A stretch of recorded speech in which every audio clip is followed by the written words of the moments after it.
Okay అక్క, start చేయండి అక్క. ఓకే, స్టార్ట్ చేయాలి. Praise the Lord brothers and sisters అందరికీ యేసయ్య పరిశుద్ధ నామంలో ప్రతి ఒక్కరికి వందనాలు. దేవుడు ఇచ్చినటువంటి ఒక గొప్ప అవకాశం కొరకై దేవుడికే మహిమ కలుగును గాక. ఆయన ఈ సాయంత్రకాలము మనందరినీ నడిపిస్తూ తన వాక్యం వెలుగులో మనల్ని ప్రభావితం చేస్తూ మన విశ్వాసాన్ని బలపరుస్తున్నందుకు ప్రభుకి వందనాలు చెల్లిస్తూ ప్రార్థన పూర్వకంగా ఇక కార్యక్రమాన్ని మనం ప్రారంభించుకుందాము. నేను ప్రార్థన చేస్తాను. రవి బ్రదర్, మీరు పాట పాడండి.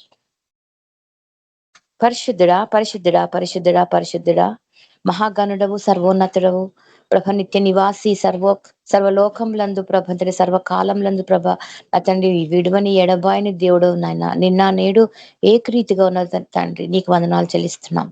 సాయంత్రకాల సమయం ముందు ప్రభ నీ యొక్క వాక్యపు వెలుగులో మమ్మల్ని నడిపించండి. మా ప్రభ మమ్మల్ని ప్రభ తండ్రి నీ యొక్క విశ్వాసం. ఈరోజు చంద్రశేఖర్ బ్రదర్ ప్రార్థన చేసుకుందాం. పరిశుద్ధుడా, కృపా సత్య సంపూర్ణుడా, సర్వోన్నతుడా, సర్వశక్తిమంతుడా, సర్వాధికారివైన యేసయ్య నీకు గొప్ప మహిమగల నామంకే వందనాలు చెల్లిస్తున్నాను తండ్రి.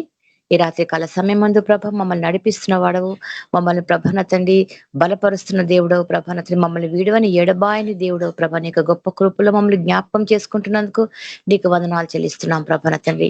నా తండ్రి KBPM మినిస్ట్రీస్ లో ప్రతి ఒక్క బిడ్డన తండ్రి ప్రభ సన్నిధిలో చేరుటకు, నీకు వాక్యపు వెలుగులో నా తండ్రి బలపడుటకు ప్రభ కృప చూపించండి. అందరినీ కూడా ప్రభ ఆయతపరచండి ప్రభ. వారి వారి పనులను ప్రక్కన పెట్టి నా ప్రభ నీ యొక్క సన్నిధిలో నీకు వాక్యపు వెలుగులో నడవటానికి సిద్ధపరచుటకు ప్రభ మీరు సహాయం చేయండి.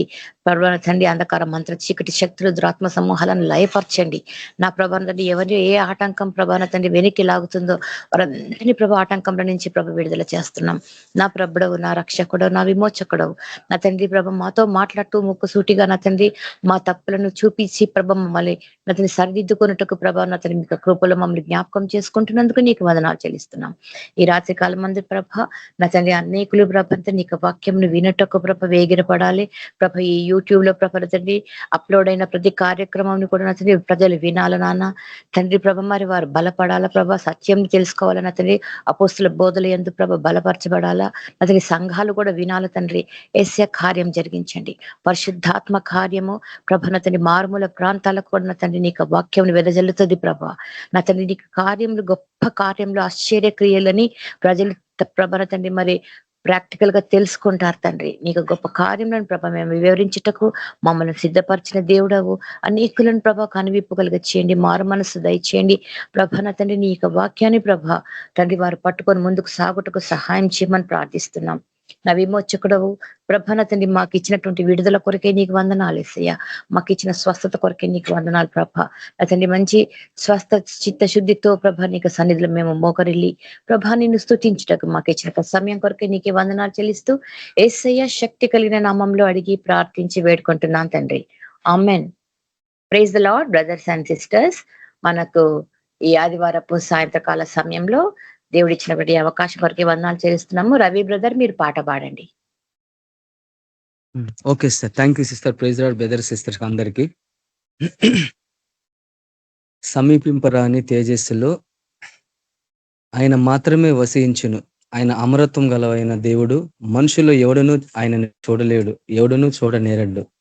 ఆయనకు ఘనత, మహిమ, శాశ్వతమైన ప్రభావములు కలుగును గాక. ఆయనను మహిమపరుస్తూ, ఆయన మహా తేజస్సులో ఉండే గొప్ప దేవుడని ఆయన మహిమపరుస్తూ ఆయన నామాన్ని ఘనపరుస్తాం పాట రూపంగా. మహిమ నీకే ప్రభు, ఘనత నీకే ప్రభు, మహిమ నీకే ప్రభు, ఘనత నీకే ప్రభు, స్తుతియు మహిమ ఘనతయు ప్రభావము నీకే ప్రభు, స్తుతియు మహిమ ఘనతయు. సారీ, అది గాస్పల్ అవుట్రీచ్ లో కూడా ప్రేయర్ లో జాయిన్ కావాల్సి వచ్చింది కాబట్టి వాళ్ళు కూడా స్టార్టింగ్ ప్రేయర్ చేయమని.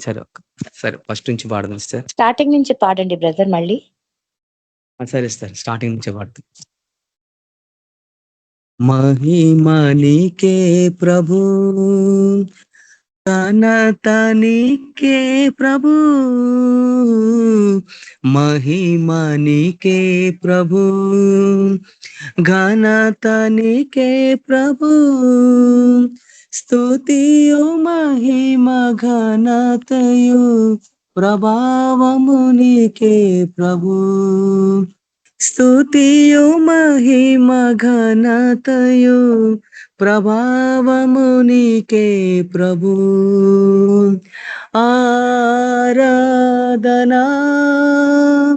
ఆరాధనా ఆరాధనా ఆరాధనా ప్రియ యేసు ప్రభునకే, నా యేసు ప్రభునకే, ప్రియ యేసు ప్రభునకే, నా యేసు ప్రభునకే, మహిమ నీకే ప్రభు, ఘనత నీకే ప్రభు, సమీపింపరాని తేజస్సునందు వసించు అమరుండవే, శ్రీమంతుడవే సర్వాధిపతివే, నీ సర్వము నాకిచ్చితివే, సమీపింపరాని తేజస్సునందు వసించు అమరుండవే, శ్రీమంతుడవే సర్వాధిపతివే, నీ సర్వము నాకిచ్చితివే, ఆరాధనా ఆరాధనా ఆరాధనా ఆరాధనా ప్రియ యేసు ప్రభునకే, నా యేసు ప్రభునకే, ప్రియ యేసు ప్రభునకే, నా యేసు ప్రభునకే, మహిమ నీకే ప్రభు, ఘనత నీకే ప్రభు, ఎంతో ప్రేమించి నాకయ్యే తెంచి ప్రాణమును అర్పించితివే, విలువైన రక్తం చిందించి నన్ను విమోచించితివే, ఎంతో ప్రేమించి నాకయ్యే తెంచి ప్రాణమునర్పించితివే, విలువైన రక్తం చిందించి నన్ను విమోచించితివే, ఆరాధనా ఆరాధనా ఆరాధనా ఆరాధనా ప్రియ యేసు ప్రభునకే, నా యేసు ప్రభునకే, ప్రియ యేసు ప్రభునకే, నా యేసు ప్రభునకే, మహిమ నీకే ప్రభు, ఘనత నీకే ప్రభు, ఆశ్చర్యకరమైన నీ వెలుగులోనికి నన్ను పిలిచి వెలిగించితివే, నీ గుణాతిశయముల్ ధరలోనే ప్రచురింప ఏర్పరచుకుంటివే, ఆశ్చర్యకరమైన నీ వెలుగులోనికి నన్ను పిలిచి వెలిగించితివే, నీ గుణాతిశయముల్ ధరలోనే ప్రచురింప ఏర్పరచుకుంటివే, ఆరాధనా ఆరాధనా ఆరాధనా ఆరాధనా ప్రియ యేసు ప్రభునకే, నా యేసు ప్రభునకే, ప్రియ యేసు ప్రభునకే, నా యేసు ప్రభునకే, మహిమ నీకే ప్రభు, ఘనత నీకే ప్రభు, మహిమ నీకే ప్రభు, ఘనత నీకే ప్రభు. Hallelujah. Thank you brother, thank you sister. Praise lord brothers, అందరికి praise lord. Thank you sister. Thank you brother. Praise the lord అందరికి. ఈరోజు మన సండే ఆన్లైన్ సర్వీస్ లో వాక్యం అందించడానికి చంద్రశేఖర్ బ్రదరు సిద్ధంగా ఉన్నారు. బ్రదర్ ప్రైజ్ ద లార్డ్, వాక్యం షేర్ చేసుకోండి. ప్రార్థిస్తాం. పరిశుద్ధుడవగు దేవ, సర్వోన్నతులకు మా తండ్రి, మీకు వదనాలకు తెగతలనైనా ఈ ఉదయం నుంచి ఇంత మళ్ళీ కాచి కాపాడి సురక్షితంగా మీ సన్నిధికి చేర్చినందుకు మీకు ఎంతో వదనాలైనా. మీ శరత్వంలో పాల్పొందే యోగ్యతని, భాగ్యాన్ని దినం మీరు మాకు ఇచ్చినందుకు మీకు ఎంతో వదనాలు ప్రభావం. మీలో మేము పరిశుద్ధంగా జీవించలాగన, మిమ్మల్ని నిండు మనసుతో ప్రేమించి సేవించలాగన మమ్మల్ని నడిపించమని ప్రార్థిస్తున్నాము. ప్రభావ దేని విషయాన్ని మేము చింతించకుండా, ప్రభావ దేని విషయంలో మేము భయపడకుండా ధైర్యంగా ముందుకు పోలాగిన, మీ సేవా పరిచయలో మిమ్మల్ని మహిమపరచలాగిన, మీ నామాన్ని ప్రసిద్ధి చేయలాగిన మమ్మల్ని నడిపించమని ప్రార్థిస్తున్నాం. అందుకై మీ యొక్క పరిశుద్ధాత్మ అభిషేకం నూతనంగా దయచేయండి. విశేషమైన మళ్ళీ కృపవరాల చేత మా యొక్క పరిచయను అభివృద్ధి పరచండి, స్థిరపరచండి.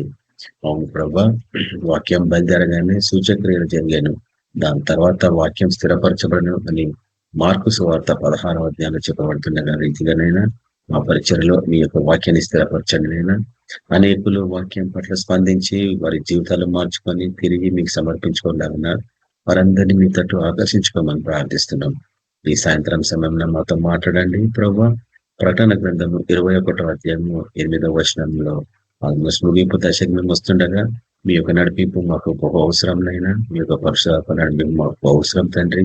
మిమ్మల్ని గనపరచలాగిన ప్రభు మీరే మమ్మల్ని మాకు సహాయకులు నడిపించండి. వీటిని తండ్రి మేము చూసుకుంటుండగా మా యొక్క అవగాహన శక్తిని అభివృద్ధి పరచమని ప్రార్థిస్తున్నాం. ప్రభు అవతలకి వెళ్ళిపోయే జీవితం కాకుండా అలా అద్దంలో చూసుకొని ప్రభు మేము వీటిని బహు జాగ్రత్తగా పరిశీలించి మాలో ఏమైనా ఇంకా అయోగ్యతలుంటే, బలహీనతలుంటే వాటన్నిటిని మేము ఒప్పుకొని విడిచిపెట్టలాగా ప్రేరేపించమని ప్రార్థిస్తున్నాం. మీ యొక్క పరిశుద్ధాత్మ ప్రభు మరి మా మీద నిండుగా కుమరించమని ప్రార్థిస్తున్నాం. ప్రతి విషయంలో ప్రభు మీకు అంగీకారంగా ఉండలాగిన, మా ప్రవర్తన అంతట్లో మీ అధికారంగా లోబడలాగిన నడిపించమని ప్రార్థిస్తున్నాం. బలపరచండి, స్థిరపరచండి. ప్రతి చోట మీ కొత్త సాక్షిగా నిలబెట్టుకోమని, వింటున్న వారి జీవితాలలో విశేషమైన అద్భుతాలు, స్వస్థతలు జరిగించమని యేసుక్రీస్తు పరిశుద్ధ నామమున ప్రార్థిస్తున్నాం తండ్రి. ఆమేన్. ఈరోజు ఆగస్ట్ 23వ తారీఖు బబులోనియన్ గ్రిగోరియన్ క్యాలెండర్ ప్రకారంగా మనం ఉంటుంది బబులోను కాలం అని ఆ యొక్క క్యాలెండర్ సూచిస్తా ఉంది. ప్రతిసారి జ్ఞాపకం చేయబడుతున్నాం, ఎందుకంటే ఈ బబులోను కాలము కూలిపోయే కాలము బహుగా త్వరలో సిద్ధపడబోతుంది. మన కాలంలో మనం వీటిని చూడబోతున్నాం. ప్రభు మనకి ఎన్నో మార్లు వీటిని మనకు చూపిస్తా ఉన్నాడు. అది కూలిపోయే స్థితికి సిద్ధమైపోయింది. మొదట పాత నిబంధన కాలంలో ప్రకృతి పరంగా అది కూలిపోయిన నుంచి ఇర్మియా గ్రంథాలు మనం చూస్తున్నాము. కానీ ప్రకటన గ్రంథంలో తిరిగి అది చెప్పబడుతుంది, కూలిపోతుంది. ఎందుకు కూలిపోయిన 2 సార్లు హెచ్చరిక. అంటే పాత నిబంధన కాలంలో ప్రకృతి పరంగా ఉన్న ఈ బబులోను ఈరోజు ఆత్మీయంగా మారిపోయింది అన్న విషయాన్ని మనకి ప్రభు జ్ఞాపకం చేసిండు. కాబట్టి మనం ఖచ్చితంగా ఉంటుంది ఆత్మీయ స్థితిలో బబులోను కాలమే. కానీ దాంట్లో నుంచి మనం బయటికి రాకపోతే దానికి బట్టిన దుస్థితి మనకు పడుతుంది అన్న విషయం కూడా మనకు అందరికి తెలిసిందే. కాబట్టి ఈ సత్యాన్ని గ్రహించిన మనము ఎంత త్వరగా మతపరమైన జీవితం నుంచి బయటకు వస్తే అంత మంచిది. ఒక స్థితిలో రాలేని స్థితిలో ఉండిపోతాం, లేకపోతే దాంట్లో నుంచి బయటికి రాలేం. ఎందుకంటే దాన్ని ప్రేమించినప్పుడు, దానికి అలవాటు పడ్డప్పుడు, దాని ఆచారాలకి అలవాటు పడ్డప్పుడు అందులోనే చిక్కబడి ఉంటాం. కాబట్టి జకర్యా గ్రంథంలో కొన్ని సంవత్సరాల క్రితం మనం చూసిన ఆ వాక్యాలన్నింటినీ ఏ గుంపులో ఉన్నారో ఆ గుంపులోనే చిక్కబడి శాశ్వతంగా ఉండిపోతారని. అయితే బైబిల్ అంతటా మనకి సూచిస్తుంది ఏంటంటే మతపరమైన క్రైస్తవ గుంపులు 2 కాదు 4 అని. అనేక పర్యాలు మనకి ఇద్దరే కనిపిస్తూ ఉంటారు. కానీ ప్రభు మనకు చూపించిన మన పరిచయలో 4 మతపరమైన గుంపులు ఉంటాయి. కాబట్టి మొదటి గుంపు సర్పములకు సాదృశ్యము, రెండవ గుంపు తేళ్లకు సాదృశ్యం, మూడవ గుంపు గొప్ప జన సమూహానికి సాదృశ్యం, మరియు నాలుగవ గుంపు వచ్చి 1,44,000 మందికి సాదృశ్యం. ఈ 4 గుంపుల గురించి మనం అనేక పర్యాలు ధ్యానించినాము. 1 కాదు, 2 కాదు, కొన్ని లెక్కకు మించినాయి, కొన్ని వందల కొద్ది వచనాలని బైబిల్ రెఫరెన్సెస్ తో మనం చూసుకున్నాం గతంలో. కాబట్టి ప్రకటన గ్రంథం అందరూ ప్రపంచాత్మకంగా మొదటి అధ్యాయం నుంచి చివరి అధ్యాయం వరకు ధ్యానిస్తారు, కానీ ప్రభు మనకు చూపించిండు చివరి నుంచి ముందుకు రమ్మని. అట్లా మనం చూసుకున్నాం, చివరి నుంచి ముందుకి, ముందు నుంచి చివరికి. అందు నిమిత్తమే మనకు అర్థమైంది ఈ పుస్తకం ఎవరి గురించి రాయబడింది అనేది. ఇది అన్యాయంగా జీవించే వారి గురించి, అపవిత్రంగా జీవించే వారి గురించి, దాని తర్వాత మనం చూస్తాము నీతిమంతుల గురించి, పరిశుద్ధుల గురించి అని. కాబట్టి అన్యాయంగా జీవించేవారు, అపవిత్రంగా జీవించేవారు శాశ్వతంగా నరకానికి పోతారు. నీతిమంతులు అంటే వీళ్ళంతా స్వనీతిని ఆదరించిన వాళ్ళు, అంటే సగం సత్యం సగం అబద్ధంలో ఉన్నవారు వీళ్ళు. వీరికి మహాశ్రమలు తప్పవు. మహాశ్రమలలో వారి జీవితాలు విడిచిపెట్టి వారి ఆత్మలను కాపాడుకుంటా ఉంటారు.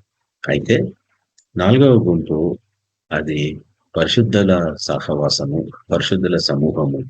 అది ఎప్పుడు బయట ఉంటది.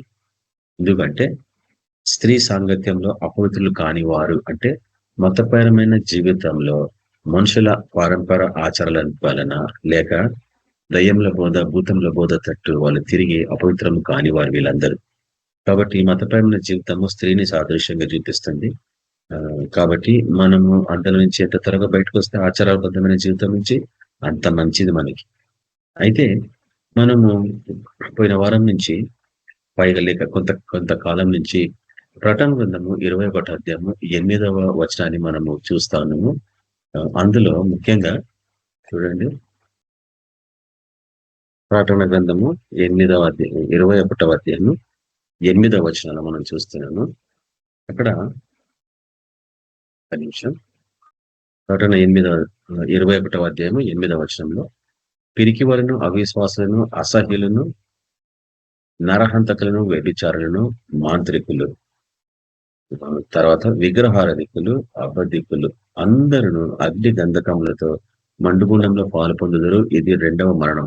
అయితే మనం గతంలో చూసినాము పిరికి వారికి సంబంధించిన బోధ, అవిశ్వాసాలకు సంబంధించిన బోధ, అసహ్యులకు సంబంధించిన బోధ, నరహంతలకు సంబంధించిన బోధ, వ్యభిచారులకు సంబంధించిన బోధ.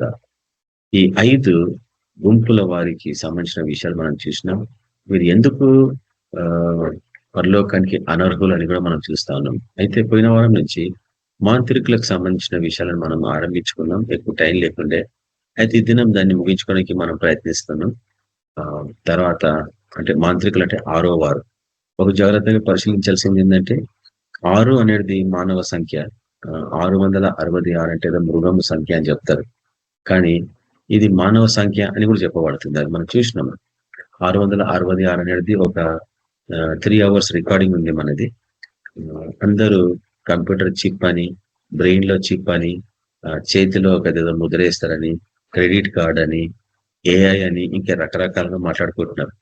కానీ మనకు తెలుసు 666 అనేది ఇంగ్లీష్ బైబుల్లో 660 మరియు 6 అని చెప్పబడినట్టు మనం చూస్తున్నాం. అదే రీతిగా తెలుగు బైబిల్లో కూడా 666 అని ఒక స్టార్ మార్క్ పెట్టి ఫుట్ నోట్స్ లో, కొన్ని ప్రాచీన పత్రికలలో 665 అని కూడా రాయబడింది. అది చాలా మంది తెలియదు. ఐ థింక్ 100% క్రైస్తవులకు తెలియదు. 665 అని 2000 years క్రితం. ఆ 665 666 అయిందని కూడా తెలియదు వాళ్ళకి. ఎందుకు తెలియదంటే వీళ్ళకి థియాలజీ నాలెడ్జ్ లేదు. ఎందుకు లేదు అంటే ప్రయత్నించలేదు. జ్ఞానము పొదువా ఎందుకు లేకన్నా, జ్ఞానం ఉంది కానీ పరిశీలించడం లేదు, పరిశోధించడం లేదు. అసలే పరిశోధిస్తే దేవుడు సహాయపడతాడు. ఎందుకంటే మనం సోమరి వాళ్ళం కాదు, సోమరితనం మనలో లేదు. కాబట్టి వాటన్నిటి నుంచి విడుదల కావడానికి ప్రభు ఈ వాక్యాలన్నింటినీ మనకు చూపిస్తా ఉన్నాడు. అవి మనం గ్రహిస్తున్నాం. అయితే ముఖ్యంగా ఇక్కడ మనకు చెప్పబడ్డట్టు 666 అనేది మానవ సంఖ్య అన్నాడు. చాలా మంది ఏమనుకుంటారంటే మృగం సంఖ్య అని అనుకుంటున్నారు. అంటే మృగమే మానవుడిలాగా తయారైంది, లేక మానవుడే మృగంగా తయారైన అన్న విషయము ఏ కామెంటరీస్ అలా లేదు, ఏ యూట్యూబ్ వీడియోస్ అలా కనిపించదు మనకి. అంటే ఇది మనిషికి సంబంధించింది. చేతికి వేసుకునే ముద్ర కాదు, నుదుటి మీద వేసుకునే ముద్ర కాదు. బైబిల్ అయితే అట్లనే ఉంది, నుదుటి మీద చేతి మీద అనేది. అయితే వాటికి సంబంధించిన ఆత్మీయ సత్యాలు కూడా మనం చూసినాం. నుదుటి మీద వేసుకుంటే ముద్ర ఏంది, చెయ్యి మీద వేసుకుంటే ముద్ర ఏంది అనేది. కాబట్టి ఇవన్నీ నేను ఇప్పుడైతే చెప్పాను. మీరు ఆ ఓల్డ్ రికార్డింగ్స్ ఉంటాయి యూట్యూబ్ లో, ఇంటర్నెట్ లో. నేను అనుకుంటా యూట్యూబ్ లో లేదు అది, ఆర్కైవ్ లో ఉంటుంది పాడ్కాస్ట్. నేను ఎప్పటికప్పటికి ఎవ్రీ 10 days కి ఒకసారి పాడ్కాస్ట్ అప్డేట్స్ పంపిస్తున్నా మీకు. మీరు అక్కడ ఓపెన్ చేసి చూసుకుంటే ఓల్డ్ రికార్డింగ్స్ అన్ని ఉంటాయి.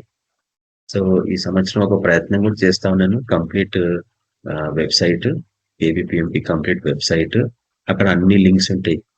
ఇంతకుముందు చెప్పబడ్డ ప్రతి వాక్యంలో అన్ని లింక్స్ అక్కడ ఉంటాయి. అక్కడ నుంచి డైరెక్ట్ వినొచ్చు, లేకుంటే డౌన్లోడ్ చేసుకోవచ్చు మీకు. సో ఆ ప్రయత్నంలో నేను చాలా కాలం నుంచి, ఆల్మోస్ట్ అది ఇంకొక ఫైనల్ దశకు వచ్చేటట్లుంది. ఈ సంవత్సరం మనం ఎండింగ్ కి బిఫోర్, ఈ సంవత్సరం ముగింపక ముందే ఆ వెబ్సైట్ ని అప్లోడ్ చేస్తాము. దాని తర్వాత అనేక మందికి ఆశీర్వాదకరంగా అవి ఉంటాయని నేను నమ్ముతున్నాను. అయితే మాంత్రికులు అనేది 6వ సంఖ్య. అంటే మనిషికి సంబంధించింది ఇది. మంత్రము అనేది మనిషికి సంబంధించింది. పైగా మనిషిని ఎట్లా వశీకరించుకోవాలా అని ప్రయత్నం చేసేదే మాంత్రికుల పని. అందుకు వీళ్ళు మనుషులని వశీకరించుకొని వారిని ఆధీనంలో పెట్టుకుంటున్నారు, వారిని చంపుతున్నారు, వారికి అనారోగ్యాలని అంటగిస్తున్నారు, వారిని చిత్రవద చేస్తున్నారు, వారి డబ్బులు సంపాదించుకుంటున్నారు. కాబట్టి దేవుడు మనిషికి స్వాతంత్రం ఇస్తే వీరు మనిషిని బంధిస్తున్నారు. కాబట్టి మంత్రికులు ఆ సరాసరి సైతాను ప్రతినిధులు, వీరి చీకటి మనుషులు. ఎందుకంటే వీరు ఎప్పుడు చీకట్లోనే జీవిస్తూ ఉంటారు. గతంలో నేను అనేక పర్యాయాలు దర్శన రీతిగా కళ్ళ రూపకం కూడా వీళ్ళని చూసిన నేను. అటాక్స్ చేస్తూ ఉంటారు వాళ్ళు కూడా, ఎవరు వీడు అడగంటారు మాట. కాబట్టి వాళ్ళ అటాక్స్ చాలా డేంజరస్ ఉంటాయి. కానీ వాటిని ఎదుర్కోవాలంటే వాడిని మించి నువ్వు ర్యాంక్లో ఉండాలా. అయితే ఈరోజు మీకు ఒక సత్యం నేను చూపించి ఆశపడుతుంది. ఏంటంటే ఎఫెసీయులకు రాసిన పత్రికలో అనేక పర్యాలు మీకు జ్ఞాపకం చేసిన 2వ అధ్యాయం 6వ వచనంలో, మనము పరలోకంలో కూర్చున్న వారం ప్రభుతో పాటు. అంటే నీ ర్యాంక్ ఎక్కడ ఉందో ఊహించుకో. మాంత్రికులు చీకటి శక్తిని ఆశ్రయించిన వారు, చీకటిలో జీవించేవారు. వాళ్ళు భూమి మీద ఉంటారు, వాళ్ళు భూ సంబంధులు అన్నట్టు. భూ సంబంధులు అంటే రకరకాల మనుషులు ఉంటారు. భూమి మీద ఉండే భూ జంతువులలో బహు కుయుక్తి గలది సర్పం కదా. కాబట్టి వీళ్ళంతా సర్ప సంతానం అన్నట్టు మాంత్రికులు. ఇట్లా చెప్పడం చాలా మంది భయపడతారు చెప్పడానికి. మనం భయపడం, ఎందుకంటే మన ర్యాంకు వీళ్ళందరినీ మించి ఉన్నది. నువ్వు నమ్ముతున్నావా? వాళ్ళు నిన్ను ఏం చేయలేరని నువ్వు నమ్ముతున్నావా? ఖచ్చితంగా నీకు ఈ ప్రశ్న. ముఖ్యంగా మొదటి 5 గుంపుల గురించి మనం ఏమంతగా భయపడం, కానీ మంత్రం అనగానే భయపడతాం. ఎందుకు అంటే నీ విశ్వాసం మీద నీకే ప్రశ్న. అదే రీతిగా వాళ్ళని ఎదుర్కోగలవా? దుష్టుడు ముఖాముఖి డైరెక్ట్ నీ దగ్గరకు వచ్చి నిలబడితే వాడిని నువ్వు ఎదుర్కోగలవా? సైతాన్ని ఎదుర్కోగలవా? మనకు తెలుసు సైతాన్ని ఓడగొట్టిండు దేవుడు, వాడిని నిరాదాయంగా చేసిండు.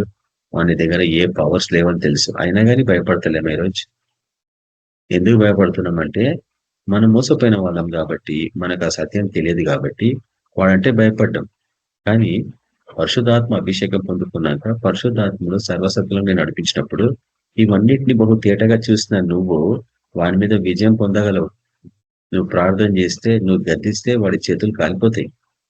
ఇంకో రీతికి ఇంకొక లెవెల్ చెప్పాలంటే, ఏ సైతాన్ని అయితే వాడు, ఏ దుష్ట శక్తులను అయితే వాడు వశీకరించకుండా వాటిని అమావాస్య దినమున లేక పౌర్ణమి దినాలలో వాటిని వాళ్ళు వశీకరించుకుంటారు, వాళ్ళు ఆధీనంలో పెట్టుకొని వాడుకుంటూ ఉంటారు. అవి తిరిగి వచ్చినప్పుడు నీ సహవాసంలో ఏ వ్యక్తినైనా ముట్టికి ప్రయత్నించినప్పుడు, నువ్వు చూసినప్పుడు నువ్వేం చెప్తావు? వాటిని గదించగలవా? వాటిని హెచ్చరించగలవా? వాటి చెప్పగలవా? ఎవడు పంపించిండో వాని గొంతు పట్టుకొని వాని భయపెట్టు, వాడు బుద్ధి తెచ్చుకొని లాగిన యేసు శక్తిని వానికి చెప్పు అని నువ్వు చెప్పగలవా? అటువంటి పరిచర్యలో మనం ఎప్పుడు లేం కదా, ఎట్లా చెప్పగలవు? కాబట్టి ఈ దశలో నిన్ను ఆ పరిచర్య కొరకు దేవుడు సిద్ధపరుస్తుండడు కాబట్టి ఈ వాక్యం ఈ దినం నీకు రిలీజ్ అవుతుంది. లేకపోతే అంత డీటెయిల్డ్ గా, అంత తేటగా నీకు ఇవన్నీ చెప్పబడవు. ఎవరు కూడా చెప్పరు మంత్రాల గురించి. ఏ చర్చలో చెప్తారు? ఏ బోధలు ఉంటాయి చెప్పండి? ఆ అనుభవమే లేదు సేవా పరిచర్యలో ఎవరికి కూడా. మంత్రగాళ్ళని ఎదుర్కొంటే సేవా పరిచర్య ఎక్కడ లేదు ఈరోజు. ఎంత మందిని వాళ్ళు చంపేస్తున్నారు, ఎంత మందికి పారాలిటిక్స్ అటాక్ చేస్తున్నారు వాళ్ళు ప్రొజెక్ట్ చేస్తారు రోగాలని. వారు వశీకరించుకొని మనుషులని ప్రొజెక్ట్ చేసినప్పుడు ఆ రోగం వచ్చి వాడిని పడుతుంది ఒక దురాత్మ. దాన్ని ఎదిరించలేని స్థితిలో ఉంది మతపరమైన జీవితం. ఎందుకు? అది బబులోన్ అంటే ఏం చెప్పండి ఒకసారి. తెలుసు గలిబిలి అని, కన్ఫ్యూజన్ అని తెలుసు, అల్లేరి అని తెలుసు. అన్నిటికంటే ముఖ్యమైనది ఏంటంటే బబులోన్లో రకరకాల మంత్రగాళ్ళు ఉండేవాళ్ళు. మనం నెబుకద్నెజర్ కాలంలో చూస్తాం. నెబుకద్నెజర్ అందరిని పిలిపించినా లేదా? శకునగాళ్లను, మంత్రగాళ్లను, ఖగోళ శాస్త్రజ్ఞులను, రకరకాల వ్యక్తులను, రకరకాల మత అధికారులను పిలిపించిండు ఆయన. అందరూ వచ్చిండ్రు. కానీ ఎవరి వల్ల కాలేదు. ఎందుకు? నీకు వాళ్ళందరికంటే హయ్యర్ ర్యాంక్స్ ఉంటేనే కానీ నువ్వు ఆ కళ భావాన్ని చెప్పలేవు. దానియల్కి హయ్యర్ ర్యాంక్ ఉంది కాబట్టి ఆయన ఆకాశవాసులాగా జీవించిండు కాబట్టి దేవదూతలను చూడగలిగిండు, దేవదూతలతో మాట్లాడగలిగిండు. పరలోకం నుండి రకరకాల జీవులతో అతను మాట్లాడగలిగిండు, వాళ్ళని చూడగలిగిండు, భయపడిన వాడు. కాబట్టి ఆ ర్యాంకుకి ఎదగాలంటే నీ శరీర కోరికల మీద నువ్వు విజయం పొందాల. శరీరాన్ని ప్రేమించుకోవడంలో నువ్వు బహు దూరం కావాలా. ఏమి తిందుమా, ఏమి త్రాగుదమా, ఏమి ధరించుకుందామా, ఎటువంటి షెల్టర్ సంపాదించుకోవాలా, ఇది కాదు మన తలం. అవన్నీ దేవుడు ఇస్తాడు, అన్ని పొందినామన్నాడుగా, ప్రార్థించమన్నాడు కాబట్టి. కానీ వీటన్నిటికంటే బహు ప్రాముఖ్యమైనది ఏంటంటే నువ్వు ఉన్నది యుద్ధం. నువ్వు యుద్ధ భూమికి వెళ్ళిపోయినావు అని చెప్తాడు అనేక పర్యాలు. తెలుసో తెలియక రక్షింపబడ్డ వాళ్ళందరూ యుద్ధ భూమికి వెళ్ళిపోయారు. తెలియకపోయినరు కాబట్టి గాయాలైపోయి రోగగ్రస్తులైపోయి వాపసు వస్తున్నారు ఏడ్చుకుంటా. అన్ని పోగొట్టుకొని కష్టాల పాలైపోయి కుటుంబంలో సభ్యులను పోగొట్టుకొని, ఉద్యోగాలు పోగొట్టుకొని, ఆస్తులు పోగొట్టుకొని, భార్య పిల్లల్ని భర్తలను పోగొట్టుకొని ఏడ్చుకుంటా వస్తున్నారు తెలియక. ఎందుకంటే కాపర్లు కూడా వాళ్ళకి చెప్పలేదు క్రైస్తవ జీవితం అంటేనే యుద్ధ పోరాటం అని. చెప్పింటే ఈరోజు క్రైస్తవ సంఘాలు ఎట్లుండేది ఊహించుకోండి. ఈ లోకస్తులు గజగజ వణికేవాళ్ళు క్రైస్తవులు అంటే. మాంత్రికుల మీద సవాల్ చేసిన సేవకులు ఎంతో మంది వాటికి ఆహుతైపోయినారు, కొందరు మరణించినారు. వాళ్ళకి తెలియదు ఆత్మీయ స్థితిలో నువ్వు ఉన్నతమైన ర్యాంకు పొందుకోకపోతే వాళ్ళ మీద నువ్వు అధికారాన్ని సంపాదించుకోలేవని. కానీ ఇది దిన మీకు ఈ విషయం చెప్తున్నా ఏంటంటే, నువ్వు నిజంగా ఈ చెప్పబడుతున్న వాక్యాన్ని విని నువ్వు ఆకాశవాసివైతే, అంటే 1,44,000 గుంపుల్లో ఉన్నదానవైతే, నువ్వు పరలోకమందు ప్రభుత్వ పాటు సింహాసనం మీద అక్కడ కూర్చున్న వాడవైతే, అన్నిటికంటే మీద నీకు అధికారం ఇచ్చిండు అన్న సత్యాన్ని నువ్వు గ్రహించిన వాడవైతే నువ్వు వీళ్ళని ఎదుర్కోగలవు. వాళ్ళ దగ్గరకు వచ్చి నీ పరిచయలో కానీ ముందు కూర్చొని నువ్వు ఎక్కడ పోతున్నా గమనించి నీ మీద ఎటువంటి మంత్రాలు వేసినా అవన్నీ వాపస్ పోయి వాడి గొంతు గురి అయిపోతాయి. సరే, ఇది ప్రేమ సిద్ధాంతం. వాడు చనిపోవాలని మనం ఎప్పుడు కోరుకోము. కానీ వాడు మారితే మంచిది. వాడు మారకపోతే మరణించాల్సిన వాడు. ఎందుకంటే ఈ వాక్యం అదే చెప్తుంది. చూడండి, మరోసారి పిరికి వారును, అవిశ్వాసులను, అసహ్యులను, నరహంతకులను, వ్యభిచారులను, మాంత్రికులను, విగ్రహారాధికులను, అబద్ధికులందరూ అగ్ని గంధకములతో మండు గుండంలో పాలు పొందుదరు. ఇది 2వ మరణం. తెలుసు మనకి సైతానుడు మన ప్రభుకి వాడు శత్రువు. అయితే 2వ శత్రువు మరణం అని కూడా మనకు తెలుసు. అయితే మన ప్రభు డబుల్ మెజర్ లో సైతాన్ని ఓడించిండు, మరణాన్ని కూడా గెలిచిండు. 2 శత్రువుని ఓడగొట్టిండు. కాబట్టి ఎట్టి పరిస్థితుల్లో నువ్వు మరణము గురించి భయపడడానికి వీల్లేదు. ఏ దినమైతే నువ్వు మరణం అంటే భయం నేను వెంటాడుతుందో నువ్వు ఇంకా అవిశ్వాసిగానే తయారైనావు అన్నట్టు. నేను చావను అని ఎప్పుడైతే నువ్వు తీర్మానించుకుంటావో, దేవుడు చావు మీద అధికారం పొందుకున్నాడు, ఆయన విజయం పొందినాడు. ఓ మరణమా నీ ముల్లెక్కడ, ఓ మరణమా నీ విజయం ఎక్కడ అని సవాల్ చేసిన వాడు ఆ విజయాన్ని నీ చేతికి ఇచ్చిపోయినని రాష్ట్ర పత్రిక 8వ అధ్యాయం ఎన్నిసార్లు మనం చూస్తా ఉన్నాం. అటువంటి విజయాన్ని పొందుకున్న నువ్వు ఎట్లా మరణిస్తావు చెప్పు? నీ ఇష్టం ఉంటేనే నువ్వు ఈ శరీరాన్ని విడిచిపెట్టాలి, లేకుంటే ఎట్టి పరిస్థితుల్లో మరణానికి నీ మీద అధికారం లేదు. రక్షింపబడ్డవాడవు కాబట్టి. వాళ్ళ పాపంలో పడ్డారు కాబట్టి మరణం వచ్చింది. మరణ పాశాలు వాళ్ళని పట్టుకున్నాయి. కానీ రక్షింపబడ్డ నువ్వు, ముఖ్యంగా పరిశుద్ధాత్మ పొందుకున్న నువ్వు, పరిశుద్ధాత్మ పొందుకుంటే ఏమవుతుందో తెలుసా? మరణ పాపపు నియమాలు, మరణపు పాశములు అన్ని తెగవేయబడతాయి. అందుకే నీకు రోగాలు ఉండవు. అందుకే నువ్వు దీర్ఘకాలము హెల్తీగా ఉంటావు. ఎక్కడ తప్పిపోయినావు, ఎక్కడ పోగొట్టుకున్నావు అనేది తెలుసుకొని పశ్చాత్తాపం తన సన్నిధికి వచ్చి, ప్రభువా నీ ముఖ దర్శనము కాకుండా నేను ఇప్పుడు ఆపను ప్రార్థన అని ఆరంభించుకో. ఆయన ముఖ దర్శనం చూడు ఒకసారి. ప్రతిదీ నీ నుంచి దూరం వెళ్ళిపోతాయి దుష్టశక్తులు. మరణ పాశములన్నీ విరగబడ్డాయి ఆల్రెడీ. అవి ప్రొజెక్షన్స్ అంతే. నీ మీదకి ఒక నీడల్లాగా వచ్చినాయి అంతేగాని నిజ స్వరూపం ఎప్పుడో ఓడిపోయింది. సైతాన్ ఎప్పుడో ఓడిపోయాడు. మరణం ఎప్పుడో ఓడిపోయింది. దాని విజయం పొంది మరణం అతన్ని పట్టలేకపోయింది. అతని పట్టలేని మరణము నేనెట్లా పడతాడు చెప్పండి? నీలో ఉన్నవాడు దానికంటే గొప్పవాడు కదా. అతన్ని పట్టలేక విడిచిపెట్టినప్పుడు, మూడో నాడు తిరిగి లేచినప్పుడు నువ్వు కూడా ఆయనతో పాటు మరణించి సమాధి చేయబడి మూడో నాడు తిరిగి లేచిన వాడు మనిషి పౌలు ఎందుకు జ్ఞాపకం చేస్తుంది మనకి? మనం వాటిని నమ్మలేదు కాబట్టి భయంతో వెంటనే భయపడుతున్నాం ఈ దినం. కాబట్టి ఈ ప్రార్థన జీవితంలో ఈ సత్యాన్ని గ్రహించాలి. చూడండి, మీరు అనొచ్చు ఎన్నో సంవత్సరాలు నేను ప్రార్థిస్తున్నా, అయినగా నన్ను ఎందుకు భయం వెంటాడుతుంది అంటే, నాలెడ్జ్ కొదువై, జ్ఞానం కొదువై. ఎంతగా ప్రార్థించినా జ్ఞానం లేకుంటే ఎట్లా? బైబిల్ జ్ఞానం లేకుండా నువ్వు ఎంత ప్రార్థిస్తే ఏం లాభం? పోయిన వారం మీకు చూపించాను కొరింథీయులకు రాసిన పత్రికలో పౌలు భక్తుడు ఈ విషయాన్ని జ్ఞాపకం చేస్తాడు. నేను ఆత్మలోనూ ప్రార్థిస్తాను, మనసుతోనూ ప్రార్థిస్తాను. చెప్పండి. కానీ మీ అందరికంటే ఎక్కువగా నేను ఆత్మలోనే ప్రార్థిస్తున్నా అంటాడు. ఆత్మలోనే మాట్లాడుతున్నా అంటాడు. అంటే ఆత్మలో దేవునితో సంభాషిస్తున్నా ఆయన ఎక్కువ మట్టుకు. అంటే ఎక్కువ టైం ఆయన భాషలలో దేవుణ్ణి ప్రార్థిస్తున్నాడు. భాషలో ప్రార్థిస్తుంది ఆయన, మనసులో కూడా ప్రార్థిస్తున్నాడు. కానీ ఈ రోజు మనం చర్చలో చూస్తాం 99% మనసుతోనే ప్రార్థిస్తారు మనుషులు. ఆత్మలో ప్రార్థించడము వాళ్ళకి ఎప్పటికీ అర్థం కాదు. వాళ్ళు సత్యాన్ని గ్రహించలేదు కాబట్టి ఇప్పుడు చెప్తే తృణీకరిస్తున్నారు. ఎందుకంటే ఈ బలహీనత మొదటి నుంచి వాళ్ళని వెంటాడుతుంది. ఎక్కడి నుంచి సంక్రమించింది? ఇశ్రాయేలు నుంచే కదా. వారి నుంచి సంక్రమించింది అనుమానించడం. వాళ్ళు ఏ రీతిగా మన ప్రభుని అనుమానించారో, ఈ దినము ఆత్మీయ ఇశ్రాయేలు అని చెప్పబడుతున్న వీరు ప్రభుని అనుమానిస్తున్నారు. ఆయన మాటలు అనుమానిస్తున్నారు. నిజంగా నువ్వు ప్రభుని ప్రేమిస్తే ఆయన మాటలు గైకొనమని ఎందుకని హెచ్చరించండి పౌలుని, పేతురుని. నువ్వు నిజంగా నన్ను ప్రేమిస్తే నా మాటలు గైకొను. ఏం చేయి? గొర్రెలంకాయ. నిజంగా ప్రేమిస్తే నా గొర్రెలంకాయ. అది అన్నట్టు ఆజ్ఞ. కాబట్టి ఆయన పిలుపు ఉన్న మనమందరము ఈ సత్యాన్ని గ్రహించి 6వది సంఖ్య అంటే 6 అంటే మానవుడికి సాదృశ్యం. ఎందుకంటే ఆయన మనిషిని సృష్టించినాక విశ్రమించింది కదా. అన్ని ముగించినాకనే ఆ మనిషిని సృష్టించాడు. మనకు తెలుసు అది 6th డే.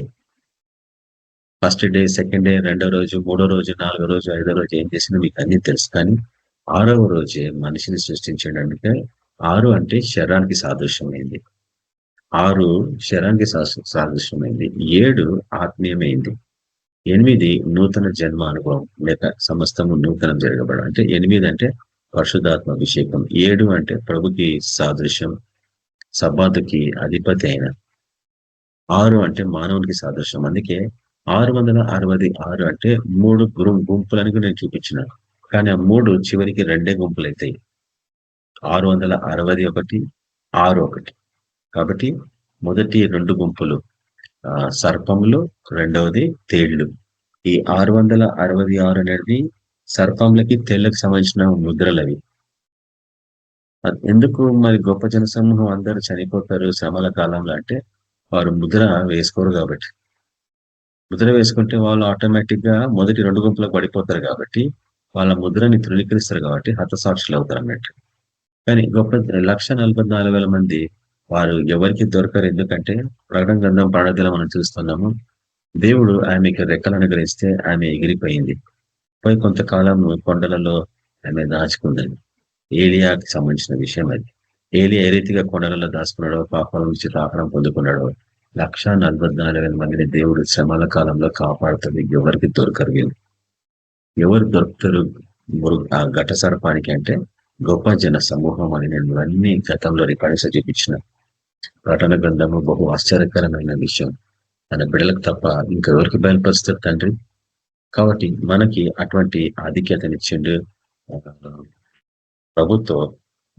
సమానమైన వారసత్వము మనకు అనుగ్రహించిండు తండ్రి. అందుకు మనం ప్రభుని అంతగా ప్రేమిస్తాం. లేకపోతే ఆ వారసత్వం మనం పోగొట్టుకునేవాళ్ళం. కాబట్టి ఇప్పుడు చూడండి, ఈ విషయాలన్నీ మనం మరి కొంచెం దీర్ఘంగా ధ్యానించడానికి ప్రయత్నిస్తాం. మన అంశం ఏంటంటే మాంత్రికులకు సంబంధించిన విషయాల గురించి మనం ఇక్కడ ధ్యానిస్తా ఉన్నాం. అయితే మాంత్రికులకు సంబంధించిన విషయాలలో నీ నీ బోధ విధానము లేక నీ బోధ ఎట్లా, ఈ బోధని నువ్వు ఎట్లా అర్థం చేసుకోవాలా, తర్వాత నీ ఆధ్యాత్మికంగా ఎట్లా క్రమశిక్షణలో నువ్వు ముందుకు పోవాలా, దాని తర్వాత నీ ప్రార్థన జీవితంలో నీ స్పందన ఎట్లా ఉండాలా, ఈ విషయాల గురించి మనము పోయిన వారం నుంచి కొంచెం దీనిగా తెలుస్తున్నాం. వీటికి ముందు క్లుప్తంగా ఇది మనుషులను ఎందుకు వశీకరించుకోవాలన్నది సమస్య. దానికి సంబంధించిన విషయాలు ఇక్కడ మనం చూస్తున్నాము. మంత్రగాళ్ళు వాళ్ళు చేసే మంత్రాలు మనుషులని వశీకరించుకుంటారు. ఎందుకు వశీకరించుకుంటారు అనే విషయం మనం చూస్తున్నాం. అంటే వాని ఆధీనంలోనికి మనుషులను తీసుకోవాలా, బలవంతం. కాబట్టి ఇది ఒక మృగానికి సాదృశ్యం. మంత్రగాళ్ళు మృగాలకి సాదృశ్యం అన్న విషయాన్ని మనం అర్థం చేసుకోవాలి. ఈ లోకంలో ఎవరైనా కానీ మనిషిని వారి ఆధీనంలోకి తీసుకోవాలనుకుంటే వాళ్ళంతా మంత్రగాళ్ళే. ఈ విషయం బాగా అర్థం చేసుకోవాలి. మంత్రం అంటే కేవలం మీద ముగ్గేసి ఏదో పూజలు చేసి శుద్ధ శక్తులను పొందుకొని మనిషి మీద ప్రయోగం చేయడం అనేది కాదు. మంత్రం అనే దాని యొక్క ఫంక్షన్ ఏంటి అంటే మనిషిని ఆకర్షించుకోవడం, వాడిని వశీకరించుకోవడం, వాడిని నీ కంట్రోల్లోకి తీసుకోవడం అన్నట్టు. మంత్రగాళ్ళు అట్లా మనుషుని కంట్రోల్లోకి తీసుకుంటారు. తీసుకొని వాళ్ళే దేవుళ్ళు అనుకుంటారు. అందుకు దేవునికి వీళ్ళంటే అసహ్యం అన్నట్టు. మనిషికి స్వేచ్ఛనిచ్చాడు దేవుడు. అందుకే ఆ యొక్క ఐగుప్తులో బానిసత్వం నుంచి వాళ్ళకి విడుదల కనిపించింది కదా, స్వేచ్ఛనిచ్చేవాడు. అందుకే రక్షింపబడ్డ మనము ఎప్పుడు స్వేచ్ఛను పొందుతాం తెలుసా? రక్షింపబడి కూడా నువ్వు రోగగ్రస్తం అవుతున్నావు, రక్షింపబడి కూడా నువ్వు శ్రమలను పొందుతున్నావు. ఎందుకు? నువ్వు ఇంకా విడుదల పొందలేదు నీ బానిసత్వం నుంచి. అందుకే పరిశుద్ధాత్ముడు వచ్చినప్పుడు మీరు సర్వశక్తిని అందుతారు. మీరు శక్తిని అందుతారు, సర్వసత్యంలోకి వెళ్తారు. పరిశుద్ధాత్మ ఉంటేనే నీకు స్వాతంత్రం అని రోమీయులకు రాసిన పత్రిక 8వ అధ్యాయం మనకి ఎప్పుడు జ్ఞాపకం చేస్తూ ఉంటాడు. అందుకు నీకు పరిశుద్ధాత్మ అభిషేకం ఉంటేనే కానీ నీకు స్వతంత్రం లేదన్నట్టు. లేకుంటే నువ్వు ఇంకా బానిసవు. అందుకు శ్రమను అనుభవించక తప్పదు. సైతాన్ అధికారం అంటావు. రక్షింపబడి కూడా నీ ఆత్మ రక్షింపబడుతుంది కానీ నీ ప్రాణం ఇంకా వాని ఆధీనంలో ఉంది. అందుకే రోగాలు వస్తూ ఉంటాయి, అందుకే శ్రమలు వస్తూ ఉంటాయి. నువ్వు ఎక్కడ పోయినా నువ్వు విఫలమవుతా ఉంటావు. కాబట్టి నువ్వు వాటి మీద సంపూర్ణమైన విజయం పొందాలంటే నీ ఆత్మ, నీ ప్రాణము, నీ శరీరము కూడా విముక్తి పొందాలా, అంటే రక్షింపబడాల. అయితే నీ ఆత్మని మటుకు ఆయన రక్షించాడు, కానీ నీ శరీరాన్ని, నీ ప్రాణాన్ని నువ్వే దక్కించుకోవాలన్నదా లేదా వాక్యం? నీ ప్రయత్నం. నీ శరీరాన్ని నువ్వు కాపాడుకోవాలా, నీ ప్రాణాన్ని నువ్వు కాపాడుకోవాలా. అది నీకు అనుగ్రహించబడ్డ బాధ్యత. అది ఎట్లా సాధ్యం అంటే పరిశుద్ధాత్మ నడిపింపు ద్వారానే. కాబట్టి వీటన్నిటి కొంచెం జాగ్రత్తగా ధ్యానిస్తాం. చేతబడి అనేది కేవలం భౌతిక సంబంధమైన సమస్య అనేది కాదు, అదొక ఆధ్యాత్మిక ప్రక్రియగా చెప్పబడుతుంది. ఆధ్యాత్మిక శక్తులు వ్యక్తులను, కుటుంబాలను మరియు సమాజాన్ని ప్రభావితం చేయగలవని ఆయన బోధిస్తున్నారు. ఎవరు బోధిస్తున్నారు? నువ్వే బోధిస్తున్నావు. కాబట్టి ఎవరు బోధిస్తున్నారు? సేవ పరిచయలో సేవకుడు బోధిస్తాడా? బోధించాడు. కానీ మనం బోధిస్తున్నాం అన్నట్టు. అయితే ఆధ్యాత్మిక కార్యకలాపాలను గుర్తించి ఆధ్యాత్మిక అధికారం ద్వారా స్పందించడంపై ప్రధానంగా దృష్టి సాగించారు. ఎవరు? సేవ పరిచయలో మనం అందరం. కాబట్టి వాటన్నిటి మీద అధికారం పొందుకోవాలంటే నీ ప్రార్థన, నీ పరిచర్య, నీ ఆత్మీయ జ్ఞానం ముందుకు ఎట్లా కొనసాగించుకుంటూ పోవాలనేది. కాబట్టి నీ బోధలో తరచుగా ఆధ్యాత్మిక లేక ఆత్మీయ ప్రపంచాలు, పోరాటము మరియు విడుదల, గురించిన భావనను లేక భాషను ఉపయోగిస్తారు అన్నట్టు. అంటే ప్రకృతి పరంగా మనం నేర్చుకున్నది ఇవన్నీ, లేక మన సేవ పరిచయం కూడా చూసిన ఇవన్నీ నువ్వు భాషల్లో ప్రకటించినప్పుడు సైతానికి అర్థం కావు. దాని తర్వాత నువ్వు భాషలో ప్రార్థించినప్పుడు ఏమవుతుందంటే పరలోకంలోని ద్వారాలు తెరవబడుతుంటాయి. దేవుని సన్నిధి నుంచి అగ్ని దిగి రావడము, అప్పుడు అవి విడిచిపెట్టిపోవడం జరుగుతూ ఉంటాయి మనుషులని. అటువంటి నడిపింపులోకి మనం అందరము వెళ్ళాలా అంటే ఇప్పుడు సేవా పరిచర్యలో ఆటోమేటిక్ కాదు. ఇవన్నీ నువ్వు ప్రయాసంతో పొందుకోవాల్సిందే. కాబట్టి స్లైడ్ మారుస్తున్నాను ఇంకొకటి, దాని తర్వాత తిరిగి దాని దగ్గరకు మనం వస్తాం. కాబట్టి నువ్వు జాగ్రత్తగా వీటిని మనం ధ్యానిస్తాం. మొదటిదిగా మంత్రగాళ్లను ఈ యొక్క 8వ వచనంలో ఎందుకు చేర్చబడింది అనేది మనం చూస్తున్నాం. ఎందుకంటే వీళ్ళందరూ దేవుని నుండి దూరం అయిపోయిన వారు, బహుగా దూరం వెళ్ళిపోయిన వారు. వీళ్ళు దేవునికి వ్యతిరేకంగా తిరుగుబాటుతనం చేసిన దేవదూతలు కింద పడిపోయి దయ్యాలైపోయినాయి. ఆ శక్తులను వీళ్ళు ఆశ్రయించిన వారు కాబట్టి దూరంగా వెళ్ళిపోయినారు. కాబట్టి ప్రభు దగ్గరికి రావడం బహు కష్టమన్నట్టు వీళ్ళు. కొన్ని సాక్ష్యాలు వింటాం మనము, మంత్రగాళ్ళు ఏ రీతిగా రక్షింపబడి తిరిగి వచ్చారు.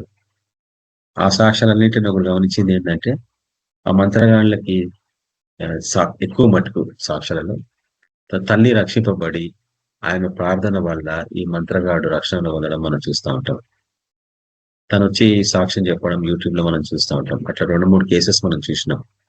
అయితే ఆ సాక్ష్యాల వాళ్ళు ఎట్లా మంత్రాలు చేసిండ్రు, ఏ రీతిగా నేర్చుకున్నారు, ఎవరు వాళ్ళకి నేర్పిండ్రు, ఎక్కడ నేర్పారు అన్నీ చెప్తారు వాళ్ళు. సరే అవి మనకు అవసరం లేదు, ఇప్పుడు అంత టైం దాన్ని కూడా మనం స్పెండ్ చేయడానికి వీల్లేదు. కానీ ఒకటి తెలుసుకోవాల్సింది ఏంటంటే దేవుని బిడ్డల మీద వీళ్ళు ప్రయోగాలు చేస్తున్నారు ఈ చివరి కాలంలో.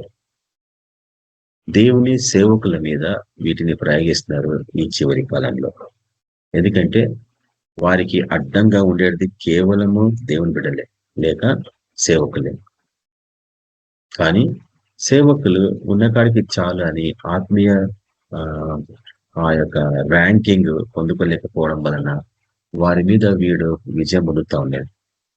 ఎందుకంటే వాడికి ఏదో ఒక బలహీనత ఉంటుంది. సేవకులకి శరీర బలహీనతలు ఉంటాయి వాళ్ళకి. ఆ బలహీనతలు వారికి ద్వారాలు తెరుస్తూ ఉంటాయి. ఆ దుష్టులు అపవిత్ర ఆత్మలని వాళ్ళలోని పంపించి వాళ్ళని అపవిత్రపరుస్తూ ఉంటారు. ఆ రీతిగా వారి శరీరాలు అపవిత్రంగా మారడం వలన దుష్టులకి, దుష్టాత్మలకి వాళ్ళు నిలయం అయిపోతుంటారు. పరిశుద్ధాత్ముడు పక్కకి చేరిపోతుంటాడు. కాబట్టి వీళ్ళు దేవుని దూరంగా వెళ్ళిపోయి గూఢమైన ఆ యొక్క శక్తుల మంత్ర విద్యలు లేదా అసత్య మతాలను ఆశించడం వలన వాళ్ళు నశించిపోయిన గుంపులో ఉంటున్నారన్న విషయాన్ని మనం అర్థం చేసుకోవాలా. కాబట్టి ఇక్కడ ఈ బోధనలో మనం చూస్తుంది ఏంటంటే వీళ్ళందరూ ప్రభు నుంచి దూరంగా అయిపోయిన వారు కాబట్టి వీళ్ళ నుంచి జాగ్రత్తగానే ఉండాలా. ఈ పిలుపు ఎటువంటిదో తెలుసుకోవాలా. వారిని ఎదిరించేదా, వాళ్ళ బంధకంలో పట్టబడ్డ వారిని విమోచించేదా, లేక ఎందుకు వచ్చిన తలనొప్పి అని ఉండేదా తీర్మానించుకోవాల్సిన బాధ్యత లేదు. కాబట్టి ఈ 8వ వచనంలో మనం ముఖ్యంగా చూసింది ఏంటంటే దేవుని నూతన సృష్టికి చెందిన వారిని, అంటే దేవుని బిడ్డలని, రక్షింపబడ్డ వారిని, లేక మారు మనసు లేక చెడును జరిగించే వారితో వ్యత్యాసపరిచి చూపిస్తుంది ముఖ్యంగా ఈ 8వ వచనం. ఎట్టి పరిస్థితుల్లో ఈ 8వ వచనంలో ఉన్న వారు ఎవరు కూడా పరలోకం కోరని ఎందుకు చెప్తున్నాడు అనేది ఇది మనకి కొంచెం బ్యాక్గ్రౌండ్ మెటీరియల్ లాగా అనుగ్రహించబడుతుంది. కాబట్టి దేవుని ఆధిపత్యాన్ని ప్రత్యక్షంగా తిరస్కరించినందున విగ్రహారాధన, నరహత్య మరియు మోసాలతో పాటు మంత్రవాదాన్ని కూడా ఇది ఉంచుతుందన్నట్టు ఈ వచనం. కాబట్టి వీళ్ళు దేవుణ్ణి తిరస్కరించిన గుంపులో ఉన్నారన్నట్టు. కాబట్టి దేవుని తిరస్కరించిన గుంపు ఎట్లా పోతుంది చెప్పండి పరలోకానికి? అసాధ్యం అన్నట్టు. అయితే కొన్ని క్లుప్తంగా మీ బైబిల్ భాషలలో మీకు చూపిస్తాను. ఇవి మీరు రాసుకొని తర్వాత కూడా ధ్యానించవచ్చు. ఎందుకంటే ఇది ఆరాధన సమయం కాదు, ఇది కేవలం బైబిల్ స్టడీ. కాబట్టి మొదటిగా మనం చూసినట్లు ద్వితీయోపదేశ కాండము 18వ అధ్యాయము 10-12 వచనాలలో మనం చూస్తున్నాం ఎన్ని గుంపులు అంటే ఇవన్నీ మంత్రానికి సంబంధించినవి. సోది చెప్పడం, శకునములను నమ్మడం, జోస్యం చెప్పడం లేదా మంత్రాలు వేయడం. అయితే శకునములు నమ్మడం అంటే శకునములు చూసేవాడు వేరే, శకునములను నమ్మేవాడు వేరే. జోస్యము చెప్పేవాడు వేరే, జోస్యములు నమ్మేవాళ్ళు వేరే.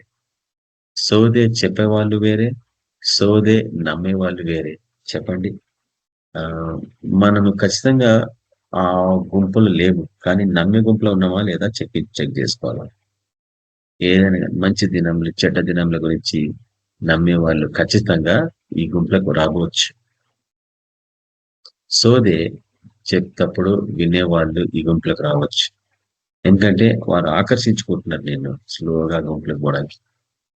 శకునములను నమ్మేవాళ్ళు, జ్యోతిష్యం చెప్పడం దాన్ని నమ్మేవాడు, చేయి చాపేవాడు, లేక వాడి డేట్ ఆఫ్ బర్త్ చెప్పి తెలుసుకునేవాళ్ళు,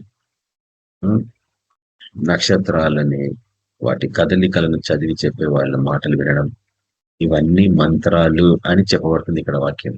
లేదా మంత్రాలు వేయడం, వీటన్నిటి ఎవరు చేసినా దేవుని వాక్యం ఖండిస్తుంది. వీళ్ళందరూ ఎటువంటి వారు? మరి ముఖ్యంగా మంత్రాలకు సంబంధించిన విషయం ఇది.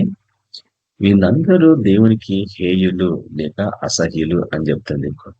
నిర్గమకాండము 22వ అధ్యాయము 18వ వచనంలో మనం చూస్తున్నాము. మంత్రగత్తె మీ సమాజంలో ఉండడానికి వీల్లేదు, ఆమెని బ్రతకనీయకూడదని కఠినంగా ఆ వాక్యం హెచ్చరిస్తుంది. కాబట్టి సోదే చెప్పేవారు గాని మంత్రగత్తెలను గాని దేవుడు బ్రతకనీయద్దంటున్నాడు. ఎందుకంటే వీళ్ళు దేవుడిని సవాల్ చేస్తున్న వాళ్ళు అన్నట్టు. వాళ్ళు పవర్ఫుల్ అనుకుంటున్నారు, అంటే దేవుని సార్వభౌమత్వాన్ని ప్రశ్నించే వాళ్ళు అన్నట్టు. అదే రీతిగా లేవియా కాండం 19వ అధ్యాయము 31వ వచనంలో కర్ణ పిశాచి గల వారిని గాని సోదె చెప్పు వారిని గాని ఆశ్రయించి అపవిత్రులు కాకూడదని ఇశ్రాయేలు ప్రజలకు ఆజ్ఞాపించినట్టు మనం చూస్తాం మోషే. కాబట్టి వీటన్నిటినీ ఆశ్రయించేవారు అపవిత్రులు, అంటే సర్పంలకు సంబంధించిన వాళ్ళు వీళ్ళు, సర్ప సంతానం అన్నట్టు అపవిత్రత అంటే. కాబట్టి సోద చెప్పే వారిని ఎట్టి పరిస్థితుల్లో మనం ఆశ్రయించద్దు. ఇంటి ముందుకు వచ్చి సోద చెప్తామంటే వారిని తరిమి వేయాలా, ఎట్టి పరిస్థితులు ఆహ్వానించద్దు, ఎందుకంటే వాళ్ళు ఆకర్షించుకుంటారు. 2వ దినవృత్తాంతాలు 33:6 వచనంలో మంత్ర విద్యలు శకునములు నమ్మడం మరియు చేతబడులు చేస్తూ దేవునికి కోపం రప్పించిన మనషే అనే రాజును ఈ వాక్యం ఖండిస్తుంది. అంటే మనకు తెలుసు దాను గోత్రికులు మొట్టమొదటిసారి విగ్రహాలని పూజించినట్లు మనం చూస్తాం. అయితే మనషే ఇవన్నిటినీ ప్రోత్సహించిండు తన రాజ్యంలో మంత్ర విద్యలు. అంటే నేను గతంలో పోయిన వరకు కూడా మీకు చూపించిన ఈ మంత్రాలు, ఈ శకునము లేక ఈ సోద చెప్పడము, చిల్లంగ పనులు ఇవన్నీ చెప్పేవాడు ఎక్కడి నుంచి నేర్చుకున్నారు వీళ్ళంటే పడిపోయిన దేవదూతలు వీళ్ళకి నేర్పిన నేను చూపించిన. అయితే బైబిల్ ఎక్కడ లేదు పడిపోయిన దేవదూతలు నేర్పించినట్లు. ఆనోకు గ్రంథంలో నేను చూసినది, నేను చెప్తున్నా కఠినంగా. నేను చదివిన కాబట్టి నాకు తెలుసు కాబట్టి చెప్తున్నాను. అనేసి మీరు చదవాలని కూడా నేను హెచ్చరిస్తలేను, ఎందుకంటే ఎంత మటుకు నిజమనేది ఎంత మటుకు కరెక్ట్ అనేది మీకు ఎవరు తెలియదు, నాకు తెలియదు. అక్కడ మటుకు నేను చూసిన. మళ్ళీ ఎట్లా మనుషులకి ఇవి వచ్చినాయంటే ఖచ్చితంగా దుష్టాత్మలో నేర్పించడం, ఇంకా వేరే మార్గమే లేదు. కాబట్టి వాళ్ళు దేవుని బిడ్డలని అపవిత్రపరచడం కొరకు ఈ మంత్రాలని మనుషులకు నేర్పించి మేము ఎట్లా పడిపోయినాము, మేము తిరిగి పోలేము, మళ్ళీ వీళ్ళు పోతున్నారు, వీళ్ళని పోనీయకుండా ఇక్కడే ఆపాలా, నరకానికి తీసుకుపోవాలా అని వాళ్ళు దేవుని సృష్టిని తారుమారు చేస్తారు. అందుకే దేవుడికి మనిషి అంటే ఇష్టం. మనిషిని ఎట్లా విమోచించాలనేది దేవుని యొక్క సంకల్పం. అందులో నీ పాత్ర ఏంది? గలతీయులకు రాసిన పత్రిక 5వ అధ్యాయము 19వ వచనంలో చూస్తున్నాం మనము. శరీర కార్యము అనగా అందులో ఉంది మంత్రము చేతబడికి సంబంధించినవి. ఇవి దేవునికి అసహ్యము. ఇటువంటి వారు ఎట్టి పరిస్థితుల్లో పరలోక రాజ్యాన్ని స్వతంత్రించుకొనలేరు. కాబట్టి నూతన నిబంధన పత్రికలలో కూడా మనం వీటికి సంబంధించిన విషయాలు చేస్తున్నాం. ప్రకటన గ్రంథం 9వ అధ్యాయము 21వ వచనంలో కూడా ఈ విషయాన్ని మనకి చెప్పబడుతుంది. మంత్ర విద్యలు, నరహత్యలు, మంత్ర విద్యలు, జారత్వము మరియు దొంగతనములు విషయమై మారు మనసు పొందడానికి నిరాకరించిన వారిని ఆ వారిని కూడా అగ్నిగుణంలో పడవేయబడతారన్న విషయం అక్కడ చెప్పబడుతుంది. కాబట్టి ఇన్ని వచనాలు మనకి సూచిస్తా ఉన్నాయి. చూడండి, మా అపోస్తల కార్యాలను కూడా ముఖ్యంగా చూస్తాం మనం 19వ అధ్యాయంలో ఆ ఆ యొక్క మంత్రగాళ్ళు గారడి చేస్తున్న వాళ్ళందరూ వారి పుస్తకాలను తీసుకొచ్చి అక్కడ తగిలిపెట్టిన ఎందుకు? అపోస్తలు చేస్తున్న పరిచయం వారు చూస్తున్నారు, పరిశుద్ధాత్మ కార్యాలను వారు చూస్తున్నారు. మరి ఈ రోజు మన పరిచయలు అట్లా జరుగుతున్నాయా చెప్పండి? దయ్యాలు మాట్లాడతాయి, పరిచయలు మనం చూస్తున్నాం. మీరేమో మమ్మల్ని తరుముతున్నారు, వాడేమో అక్కడి నుంచి బలవంతం చేస్తున్నాడు నన్ను పొమ్మని. వాళ్ళు మేము ఎక్కడ పోవాలంటున్నాయి. నేనే దానికి సాక్షి.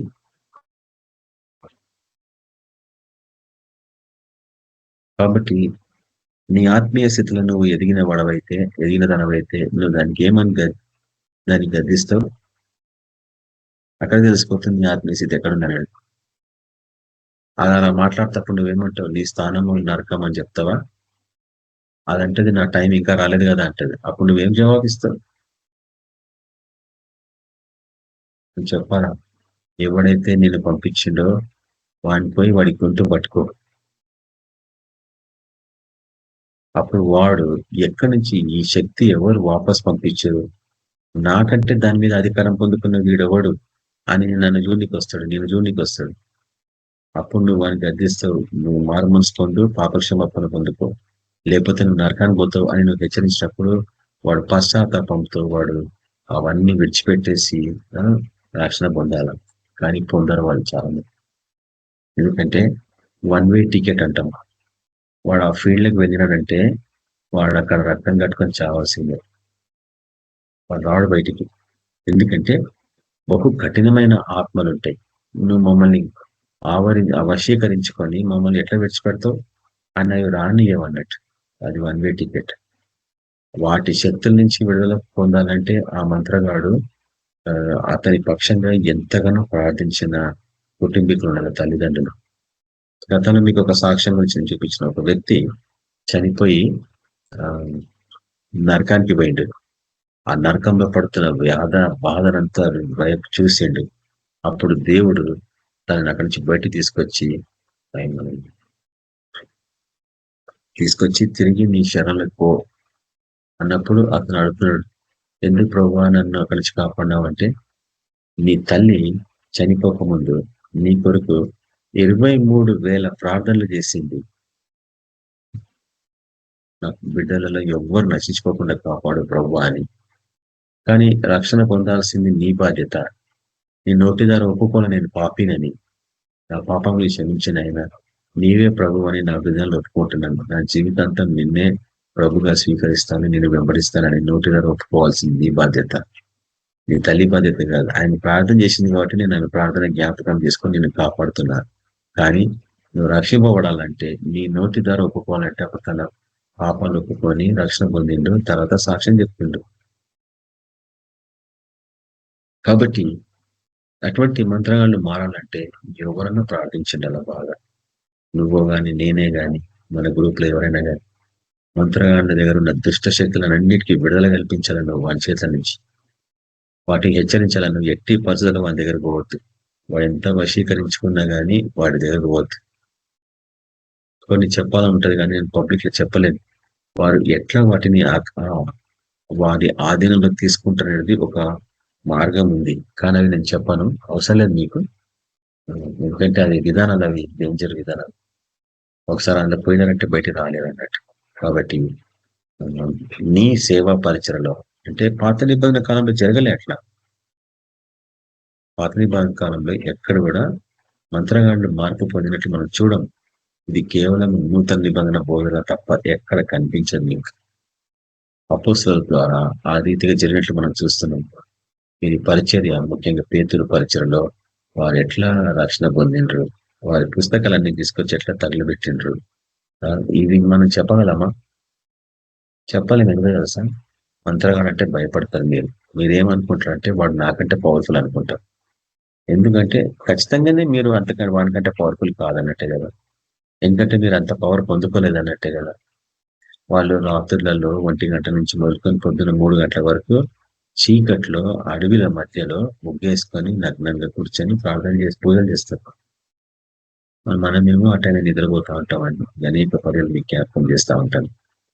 అట్లా అయినప్పుడు నువ్వు ఎట్లా శక్తిని పొందుకోగలవు? అందుకే నేను నేర్చుకున్న నా అనుభవం గతంలో 1:00, 2:00 ఆ టైంలో నేను ప్రేయర్లు చేసినప్పుడు ఎన్నెన్నో దర్శనాలు చూసిన, పరలోకపు దర్శనాలు. ప్రభువుని కూడా నేను ముఖాముఖిగా అటెండ్ చేస్తున్నవాడిని 1:00 ఆ టైంలో. ఆ టైంలో అందరూ నిద్రపోతారు. సైలెంట్‌గా ఉంటది. నువ్వు ఎంతసేపైనా ప్రభు సన్నిధిలో గడుపు. ఆ టైంలో ఆత్మలన్నీ యాక్టివ్‌గా ఉంటేనే అనేక పర్యాలు జ్ఞాపకం చేసిన. ఆ నైట్ టైంలో నువ్వు మేలుకొని ప్రార్థన చేస్తే దేవదూతలు కనిపిస్తా ఉంటారు. పరలోకానికి పోయినట్లు నువ్వు అక్కడ వాళ్ళతో పాటు కలిసి దేవుని స్తుతిస్తున్నట్లు, బంగారు వీధులలో తిరుగుతున్నట్లు ఇవన్నీ అనుభవాలు నీకు కలుగుతాయి. దాని తర్వాత దుష్ట శక్తులు నీ దగ్గరికి రావడానికి భయపడతా ఉంటాయి. ఎందుకంటే నువ్వు వాటన్నిటికంటే ఆత్మీయ ప్రపంచంలో పెద్ద స్థానం పొందుకున్నవాడు. అటువంటి స్థానం పొందుకున్న దానం నువ్వైతే మళ్ళీ ఈ మంత్రాలు కూడా నేను చూస్తే భయపడుతున్నారు. ఎవడు వీడు? వీడు నాకంటే పవర్ఫుల్. ఆ దుష్ట శక్తులు వాపస్ వచ్చేసానికి ఎందుకు అని తెలుసుకుంటాడు. తెలుసుకొని వీని బ్యాక్‌గ్రౌండ్ లో ఏం పవర్ ఉంది? ఓహ్! వీడు యేసుప్రభు బిడ్డలా? అప్పుడు వాళ్ళలో పశ్చాత్తాపం రావాలి. నువ్వు మాట్లాడాలా? వాడు కనిపించినప్పుడు నువ్వు అని చెప్పాలా? ఆజ్ఞాపిస్తాను నీకు యేసుక్రీస్తు నువ్వు మార్పు పొందు. నీ మంత్రాలు విడిచిపెట్టు. నువ్వు ఖచ్చితంగా నరకానికి పోతావు. రక్తం కట్టుకొని చచ్చిపోతావు. నరకంలో శాశ్వతంగా ఉండబోతున్నావు. ఇప్పటికైనా బుద్ధి తెచ్చుకొని మార్పు పొందు. యేసుప్రభు దేవుడని నమ్ముకో అని నువ్వు వానికి చెప్పినప్పుడు ఆడు వింటాడు అక్కడ. వాడికి వినిపిస్తుంటది ఛానల్. కాబట్టి అపోస్తల కార్యము 8వ అధ్యాయము 9వ వచనంలో నుంచి 11 వరకు మనం చూస్తున్నాము. సీమోను గురించి కదా. సీమోను అనే పేరున్న వాళ్ళందరూ వశీకరించుకుంటారు మనుషులను. నేను గమనించిన ఈ సీమోనే కాదు, మన కాలంలో కూడా ఈ సీమోన్ పేరున్న వాళ్ళని చాలా మంది నేను చూసిన. వీళ్ళు ఎక్కువ మాటలు మాట్లాడుతుంటారు. మాట్లాడి మనుషులని ఊరికనే ఆకర్షించుకుంటా ఉంటారు. వాళ్ళు మాట్లాడిందంటే ఆటోమేటిక్గా మనుషులు వింటా ఉంటారు. ఎందుకంటే ఇది ప్రకృతి పరమైనది ఆత్మ. కానీ ఇక్కడ మంత్రగాడు అన్నాడు, సీమోన్ అనే మంత్రగాడు. అతను ఈ అపోస్తల పరిచయం చేసిండు. అక్కడ వీళ్ళు తలల మీద చేతులు ఉంచినప్పుడు పరశురాత్మ దిగి రావడం. మరి ఈరోజు వస్తుందా చెప్పండి? సేవకులు తలల మీద చేతులు పెట్టి ప్రార్థన చేస్తే పరశురాత్మ దిగి వస్తుందా? దిగి వస్తలేదంటే మీరు అపోస్తల కార్యంలోని పాటిస్తలేరు అన్నట్టు, లేక అపోస్తల బోధని వెంబడిస్తలేరు అన్నట్టు. సీమోను అదంతా చూసి తన మంత్రాలు పనిచేస్తలేవు. సమరయ ప్రాంతంలో అంతకుముందు చేసిన మంత్రాలు పనిచేస్తలేవు. ఇప్పుడు ఎందుకు?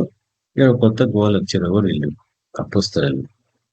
కాబట్టి నా మంత్రాల కంటే పవర్ వీళ్ళ దగ్గర ఎక్కువ ఉంది అని తెలుసుకొని నాకు కూడా ఆ శక్తిని ఇవ్వండి అని అడుగుతున్నాడు.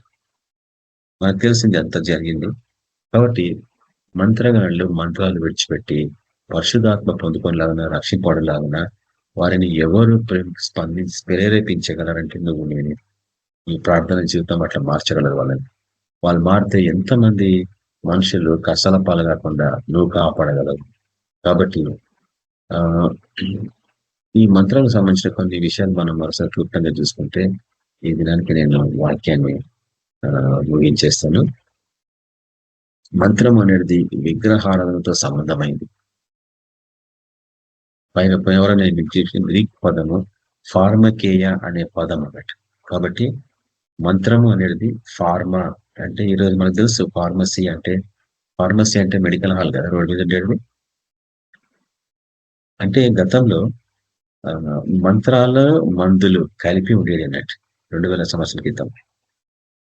అయితే ఈ మత్తు మందులు ఉంటే చూసినావా, అవన్నీ మంత్రాలకు సంబంధించినవి. మాదక ద్రవ్యాలు అంటారు మీరు, అవన్నీ మంత్రాలకు సంబంధించినవి. వాళ్ళకి ఎట్లా తెలుసు పలాని చెట్టు తింటే మత్తుగా ఉంటుందని? త్రాగుడు వ్యసనాలు ఎట్లా తయారు చేస్తుంటారు వాళ్ళు, అవన్నీ అవి ఫార్మా నుంచి వచ్చినాయి. ఫార్మకేయ లేక ఫార్మసీ అంటే మందులు తయారు చేసే కంపెనీలు. 2000 సంవత్సరాల క్రితము అవి మంత్రగాళ్ళు తయారు చేసే మందులు అవి. ఈ రోజు కూడా మీకు ఒకటి సీక్రెట్ ఏంటంటే రోడ్ల మీద కొంతమంది జడిబూటి అని మందులు అమ్ముతా ఉంటారు. అవన్నీ మంత్రాలకు సంబంధించినవి. చిన్న డేరా వేసుకొని చిన్న స్పీకర్ పెట్టుకొని లోపల చీకట్లు ఉంటారు వాళ్ళు. మీకు ఎటువంటి హెల్త్ ప్రాబ్లమ్స్ ఉన్నా నా దగ్గర మందు ఉందని చెప్తారు వాడు. అవన్నీ మంత్రాలకు సంబంధించిన ఆ చెట్లు అన్నట్టు. అవి ఎట్లుంటాయంటే ఒక చెట్టు కొమ్ము చిన్న ముక్క ఎండిపోయిన ముక్క తీసుకుని వాడు నీ శరీరంలోకి పుచ్చేస్తే అది వెళ్ళిపోతుంది, నీకు అనిపేది కూడా. అంత డేంజరస్ అన్నట్టు అది. కాబట్టి వాటిని ఎదుర్కోవాలా అంటే నీ సేవ పరిచర్య, నీ ప్రార్థన మరి విశేషంగా ఉండాల, ఉపవాసంతో కూడినది. కాబట్టి ఇవన్నీ ఇతర దేవతలకు లేక క్షుద్రశక్తులు అంటే పడిపోయిన దేవతలు ఇవన్నీ. ఈ పడిపోయిన దేవదూతలని ఆరాధించడం అన్నట్టు, అంటే దేవునికి రావాల్సిన ఆరాధన దుష్ట శక్తులకి నువ్వు ఇవ్వడం అన్నట్టు. కాబట్టి మంత్రగాళ్ళు దేవుని ధర్మశాస్త్రాన్ని తిరస్కరించిన వాళ్ళు అన్నట్టు. ఈ రెండు పాత నిబంధన కొత్త నిబంధనలు మనం చూస్తానున్నది ఇంతవరకు. కాబట్టి వీళ్ళందరూ దేవుని యొక్క ధర్మశాస్త్రాన్ని తృణీకరించిన వాడు. కాబట్టి దేవునికి బదులు దుష్ట శక్తులని ఆశ్రయించిన వారు వీళ్ళందరూ. కాబట్టి దుష్ట శక్తులు ఎట్లా నరకానికి పాత్రలవి, ఆయన వాటన్నిటిని శాశ్వతంగా నరకంలో పడవేయబోతున్నాడు, వాళ్ళతో పాటు వాటిని అనుసరించిన మనం కూడా. కాబట్టి వీళ్ళకి అంతిమ తీర్పు హెచ్చరికలాగా ప్రకటన గ్రంథం 21వ అధ్యాయంలో మనం చూస్తున్నాం. ఈ జాబితాలో వీళ్ళ పేర్లు ఎందుకు పెట్టిందనేది అంటే, మంత్రవాదాన్ని ఆచరించడం అనేది దేవుని రక్షణను అంగీకరించడానికి బదులుగా ఆయనకు వ్యతిరేకమైన శక్తులతో ఏకీభవించడానికి ఇష్టపూర్వకంగా చేసుకున్న ఎంపిక. అంటే దాని అర్థం ఏంది? మంత్రగాళ్ళందరూ దేవుని రక్షణను తృణీకరించి దేవునికి వ్యతిరేకంగా అపవిత్రమైన ఆత్మలను ఆశ్రయించిన వాళ్ళు. అంటే హార్మిగిద్దోన్ యుద్ధం గురించి మనం గతంలో చూపించిన నేను మీకు. ఈ యుద్ధంలో ఏం జరుగుతుంది? యుద్ధంలో దేవుని పక్షంగా గుంపులు, దుష్టుని పక్షంగా గుంపులు. ఈ లోకం అంతా దుష్టుని పక్షంగా ఉంటది, మనం మటుకు దేవుని పక్షంగా ఉంటాం. అయితే ఈ మంత్రగాళ్ళు ఇందాక చూపించిన లిస్ట్ లో తక్కిన 8 మంది లేక 7 మంది, వీళ్ళందరూ దుష్టుని పక్షంగా దేవునికి వ్యతిరేకంగా పోరాడుతున్నారు. ఇది ఎప్పుడో స్టార్ట్ అయింది బాహాటంగా ప్రపంచంలో. ఈ రోజు ఇప్పుడు ఈ టైంలో మన కాలంలో స్టార్ట్ అయిపోయింది. కానీ అక్కడక్కడ శాంపుల్స్ లాగా చిహ్నాలుగా మనకు కనిపిస్తూ ఉంటాయి. దేవుని బిడ్డలకి వ్యతిరేకంగా, దుష్టులకి, చీకటికి, వెలుగుకి ఎప్పుడైనా కానీ వ్యతిరేకతనే. కాబట్టి ఈ చివరి హెచ్చరిక లాగా వారికి చెప్పబడింది. వారు మారితే ఒకవేళ ఈ మెసేజెస్ విని రక్షింపబడతారు, లేకపోతే 100% గ్యారంటీ శాశ్వతంగా వాళ్ళు నిత్య నరకంలో ఉండబోతున్నారు. అటువంటి వారు రక్షింపబడాలా అని మనం ప్రార్థించాలా. మన బాధ్యత మటుకు వాళ్ళ గురించి ప్రార్థించాలా. వారిని అసహించుకోవద్దు, తృణీకరించదు. మరి విశేషంగా వారి నిమిత్తమై వారిని గురించి మనం భయపడద్దు. ఎందుకంటే మనలో ఉన్నవాడు వాడి కంటే, వాడు ఆశ్రయించిన ఆత్మల కంటే గొప్పవాడు. కాబట్టి గొప్పవాడిని జ్ఞాపకం చేసుకున్నప్పుడు ఇవన్నీ చిల్లరా. కానీ నువ్వు సవాల్ చేయడానికి పర్పస్ఫుల్గా పోతుంది. ప్రకృతి పరమైంది, శరీరం పరమైంది. ఎవరిని సవాల్ చేయొద్దు, ఎవరి గురించి మనం కించపరచొద్దు. ఎప్పుడు ఆత్మలో ప్రార్థించడం నేర్చుకోవాలా. అప్పుడే నువ్వు ఈ దినంలో కాపాడబడతావు. అటువంటి కాపుదల కృపలో నేను ప్రభు నడిపించాలని ప్రార్థిస్తాను. పరిశుద్ధుల తండ్రి, నీకు వందనాలనైనా ఇంతకు మీరు మాకు తోడైనా నడిపించాలని నీకు ఎంతో కృతజ్ఞతలు తండ్రి. మీ కృపలో మమ్మల్ని అందరినీ జ్ఞాపకం చేసుకోమని ప్రార్థిస్తున్నాం. మీ రక్షణ ప్రణాళికల నుంచి చివరి వరకు ఉండేలాగా నడిపించమని ప్రార్థిస్తున్నాం. ముఖ్యంగా ప్రభు ఈ యొక్క 6వ గుంపు మంత్రగాండ్లకు సాదృశ్యమైన వీళ్ళందరూ పరలోకానికి అనాథులు. వారు నిత్య నరకంలో అగ్నిగుండంలో పడవేయబడబడుతున్నారు తండ్రి. వారు 2వ మరణం నుంచి చూడబోతున్నారు నైనా. అయినా కానీ వారు మీ బిడ్డనే ప్రభావ, మీరు పుట్టించిన వారినైనా వారి పట్ల మీ కనికరాన్ని చూపించండి నైనా. వారి పాపాలు ఒప్పుకోలాగిన, వారికి సువార్త ప్రకటించబడలాగిన ప్రేరేపించండి సేవకులని. ప్రభావ ధైర్యంగా పరిశుధాత్మ అభిషేకం పూర్ణులైన వారిని సేవలో ఏర్పరచుకోమని ప్రార్థిస్తున్నాం. వారు తప్ప వీరికి ఎవరు ఎదుర్కోలేరు ప్రభావ. మళ్ళీ అటువంటి ప్రభావ నడిపింపు, ఆత్మీయ శక్తి మాకు అందరికీ అనుగ్రహించండి. ఈ రాత్రిశనం ప్రార్థిస్తుండగా ప్రతి మంత్రాన్ని తృణీకరిస్తున్నాం, ప్రతి మంత్రాన్ని తిరస్కరిస్తున్నాం, ప్రతి మంత్రాన్ని క్యాన్సిల్ చేస్తున్నాం. యేసు క్రీస్తు పరిశుద్ధ నామమున వింటున్న ప్రియులందరి గురించి ప్రార్థిస్తుండగా వారికి సంపూర్ణమైన విడుదల ప్రకటిస్తున్నాము. మంత్రశక్తుల నుంచి యేసు క్రీస్తు పరిశుద్ధ నామమున వారికి స్వస్థత దయచేయండి. పూర్వీకుల నుంచి వెంటాడుతున్న మంత్రాలని, పూర్వీకుల నుంచి వెంటాడుతున్న అపవిత్ర ఆత్మలని యేసు క్రీస్తు పరిశుద్ధ నామమున పాపంలో కంచివేస్తున్నాం. ఆ పూర్వీకుల నుంచి వెంటాడుతున్న దుష్ట శక్తులన్నీ చనిపోను గాక. యేసు క్రీస్తు పరిశుద్ధ నామమున గొప్ప తండ్రి, వారిని మీ కొరకు సాక్షులు నిలబెట్టండి ప్రభా. ఈ యొక్క సేవ పరిచయలో వారందరినీ ముందు కొనసాగించలాగన ఆ పరిశుధాత్మ అభిషేకము నడిపింపు దయచేయమని, కృపావరాల చేత ఓ ప్రభా వారిని ఆశ్రయించి అభిషేకించి నడిపించమని యేసు క్రీస్తు పరిశుద్ధ నామమున ప్రార్థిస్తున్నాం తండ్రి, ఆమేన్. మన ప్రభు అయిన యేసు క్రీస్తు యొక్క కృప, సమాధానం, నడిపింపు మనందరికీ సదాకాలం తోడైండును గాక. ఆమేన్. అందరికీ praise Lord. Good night. Praise the Lord. Amen. అందరికీ Praise the better Lord. from sister. Praise the Lord, sister. Praise the Lord. అందరికీ ప్రైజ్ లార్డ్ సిస్టర్. అందరికీ praise the Lord. Praise Lord. Praise the Lord అందరికీ. అందరికీ praise the Lord.